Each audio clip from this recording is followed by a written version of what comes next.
because I believe that the invisible force of internal drive activated is the most important thing in the world. I'm here because I believe emotion is the force of life.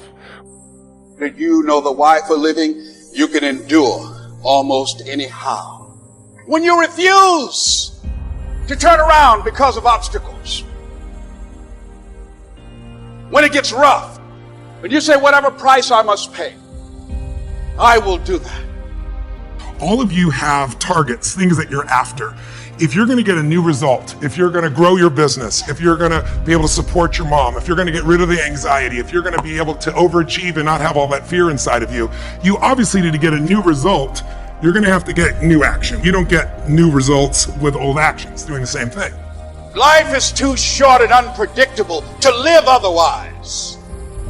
When you no longer focus on the obstacles, when you no longer care what people think or what they might say, when you no longer find the need to seek their approval, that you are entitled to this, you're supposed to have this. This is your calling. This is the reason that you are here. This is your time. What human beings can do is amazing. What they will do is usually disappointing. It's not because we're not capable of it. It's because we don't have new actions, because we get in certain emotional states that dominate us, like anxiety, like fear of failure, right? Like the fear of the loss of your mother as an example. So if you're in a state of fear, you're going to behave very differently and get very different results than if you were in a place of being courageous or bold or warm or connected or playful, any of those. You know, we're all writing a book. What's your book look like? What does your book look like? Like your life is a book. You got a bunch of chapters in your book, but when they close that book, how good was the book? How good was your book? What was the ending to your book? Did you achieve the outcome? Yeah, when you're that general, you think you're not getting your goal, you are. The way you language your goal, the way you think about it, you're receiving it. I want to feel a bit better. I want to lose some weight. Fine, you lost a pound, you're done. Because your brain's like a servo mechanism and a bomb and a missile. The old days, you shoot a missile, and the target was going, and if you missed the trajectory, you missed it. Today, what happens when the missile's not on course? What happens? It locks on the heat signature, what does it do? It moves and follows it. That's the way your brain is if it knows the outcome, if it knows the result. So RPM starts with, I got to know the result. This is a results planning system. The rapid planning method, you can think of it as a results planning system. I need to know the result I'm after before I ever ask myself what to do. That takes more time, but it's worth it. What are you training for? The answer to that question was not a goddamn thing. I told myself I'm training for myself, brother. At the end of the day, I'm in competition with me, nobody else. I make my own records, I break my own records. I'm trying to be the best person I can possibly be. At the end of the day, every day is the beginning of a new day. Change your story, change your life.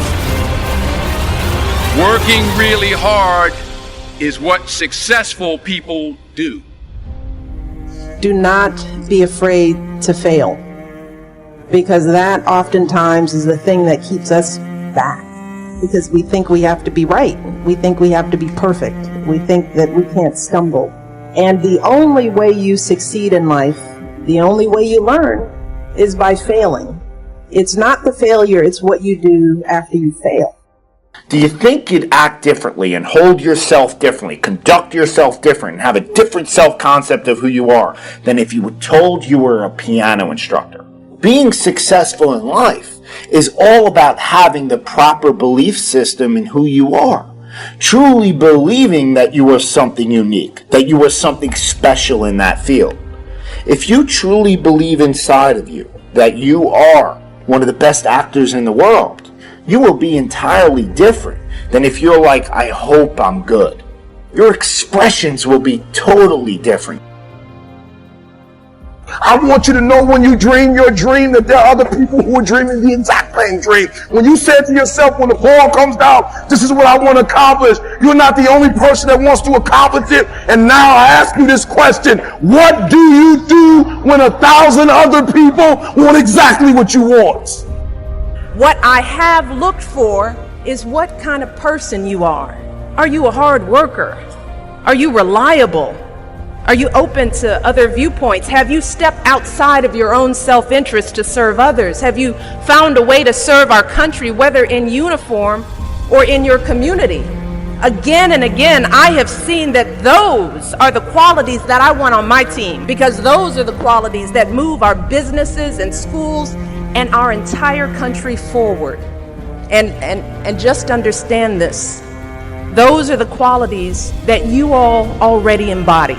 They're the values you learned from your parents, from the communities you grew up in. And today, more than ever before, that's what the world needs. So the irony is, when you let go of trying to please the world, when you let go of trying to change the world, when you stop trying to move mountains, you will realize that a far harder struggle awaits you. And that struggle is becoming something new. That struggle is becoming something different. That struggle is recentering yourself, finding out who you are, building yourself piece by piece, until finally you realize what it takes to actually become a better version of yourself. You realize that it takes nothing less than your everything, your total commitment, every bit of focus that you have, a willingness to break yourself down so that you can build yourself back up. Immerse yourself, okay? You have to immerse yourself right now with reading, the right reading, audio programs, video. Find YouTube channels that are good for you. Immerse yourself with books, audio, video, daily, okay? You hit all three of those. Well, I'm reading something, listening to something, and watching something. These are completely different ways to learn. Anybody can do this, folks. Anybody can do this. This is not about a college degree. This is about massive amounts of action to get attention for yourself, your brand, your company, your products, your ideas, your dream. If you were to change 2 or 3 things for this to have lasted, what would those 2 or 3 things be? Number one for sure would be the delaying the gratification. The biggest problem I had was delaying the gratification. Yeah, that's a problem that a lot of young entrepreneurs have. And I learned that the hard way, is that good things take time. And there were some moves I made that made me a lot of money in the short term, but then created problems for me over the long term. And for example, like Steve Madden's Shoes is one of my companies, right? I remember that. Yeah. I was the majority shareholder of Steve Madden's Shoes. If I had not had that problem from all the stuff I did earlier, I would have made $700 million or $1 billion on that. Just off of that one deal versus making $20, $30 million. Got it. Because I was forced to sell it too early, right? That's one example. And there's so many other examples just like that where, for instance, if I would have not gotten in trouble, I would have made the .com boom and been positioned to have the biggest firm out there during internet craze. I would have made it billions off of that. So while I made a little bit of extra money sooner, it cost me a lot more long term by not playing that sort of long game, playing the short game. And I think that's a big mistake a lot of people make. How do you turn failure into a plus? And it's true. When I was at the University of Nebraska, one day I was reading the Daily Nebraskan, and it said in room 300 or something, at 3 o'clock there will be this panel of 3 professors here at the university, and they're going to award the Nathan Gold Scholarship. I don't know whether do you still have that around? And at the time, it said it would give you $500 to go to the graduate school of your choice. I don't know whether it's changed in amount, but that was it. So I read this, and I went there to this room at 3 o'clock that day, or whatever it was, and I walked in the room, and there were the professors, and I was the only student that showed up. I mean, it really got to them. I mean, they were stuck. They kept waiting and looking at their watch and hoping there'd be more candidates, but no one came in. So I won $500 by default. And those are usually my biggest triumphs when nobody else shows up. And so here I was. I had $500 to go toward it wasn't limited. It was any graduate school for a master's degree. So I applied to Harvard. My dad wanted me to. And I shortly heard from Harvard, and they said, go to Chicago and meet this fellow who interviews applicants from the Midwest. So I got on the train, and that's what you did in those days, and I spent 10 hours on the Burlington going to Chicago. Then I transferred to another little interurban train to go up to this country day school where this fellow was the headmaster, and he was the big interviewer for Harvard. And I got there, and after about 10 minutes, he said, better think about something else. You know, he come back later on. I was 19 at the time, and I looked about 12. You know, and I acted about 8. So it was not a great combination. But so he said, forget it. So I took the little interurban train back to Chicago, and I took the 10-hour train back to Omaha. And all the time I'm thinking, you know, what do I tell my parents? You know, it's kind of embarrassing. But it was the luckiest thing that ever happened to me. Because if I'd gone to Harvard, I would have gone to a 2-year business school. I instead applied to Columbia, where I could graduate in 1 year and get a master's degree. Luckily, that by the accident of it and being in the Nebraska National Guard, which did not get called up for the Korean War, I missed going in the Korean War. I got to meet Ben Graham, which had an enormous effect on me subsequently. And I probably got my wife that way because she was going to Northwestern. And I was able to put on sort of a full court press because I got out in 1 year. And otherwise, she'd have met some other guy. I mean, I got her before the competition showed up. And so it worked out wonderfully. It couldn't have worked out better. And that's been my life, basically. I mean, things, you know, you will get some disappointments, you know. But the future is what counts. If I knew every decision I was going to make was going to be perfect, it would not be as much fun. It'd be like playing golf and knowing you're going to hit a hole-in-one on every hole. You wouldn't play golf if every time you got on a tee, you just took a swing and the ball ended up in the hole. You know, it'd be fun for a few days and you get on TV, but the game would not be any fun. So it's failure, you know, and I wouldn't even consider them failures, but they're mistakes or whatever you want to call it. They're part of the game, and in the end, you know, you go on, and we've made plenty of mistakes in business. We'll make plenty more, and the Babe Ruth, and you know, for a long time, it subsequently got eclipsed by a few fellows, but he held the record for strikeouts. You know, he also held the record for home runs and was the highest paid baseball player until the modern era came along. So it's part of the game. If you take big swings, you know, you're going to miss sometimes.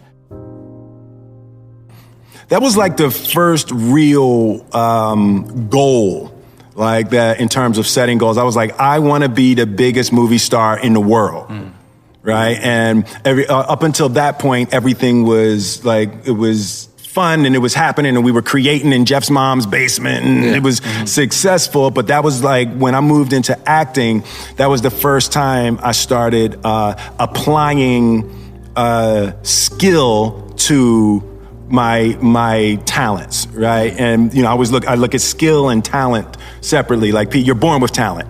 You know, it's like there's certain things that you just do naturally. You were gifted with a talent and you have it. But skill is acquired through discipline. And, you know, I've never seen myself as particularly talented. Where I excel is I'm willing to die in the process of acquiring skill. Like, it's, you know, when I put my obsessive mind on something, I'm just dying. Yeah, right. Exactly. It's you're like, not gonna outwork you. You also said ridiculous and sickening work ethic. Sickening work ethic. Exactly. It's like, you know, so for me to be a movie star was the first thing that I ever really wanted like that and set my. You was like Schwarzenegger, Stallone, Bruce Willis, all of them. I was like, you know, because when I looked, I always felt like there weren't a lot of people I saw do things that I felt like I couldn't do. Right? When I look at people and I see things, I don't feel like I can't. Whether or not I will is something different, but I don't ever feel like I can't. You can be a history maker, or you can be liked by everyone around you. You can't be both. I mean, the very nature of living your personal greatness and doing something otherworldly in our world of ours means you're going to have to think differently from the majority. You're going to have to install the habits and routines that most people don't do. You're going to have to live, talk, breathe, walk, work, produce, create in a way that most people who are card-carrying members of the cult of mediocrity just don't buy into. I mean, you look at most people out on the world today, and this is not judging, this is just reporting. But they're addicted to entertainment, they love gossiping, they're negative, they're toxic. Anyone who wants to do anything great, they want to bring them down, they dismiss the game changers, and they're just coasting through life.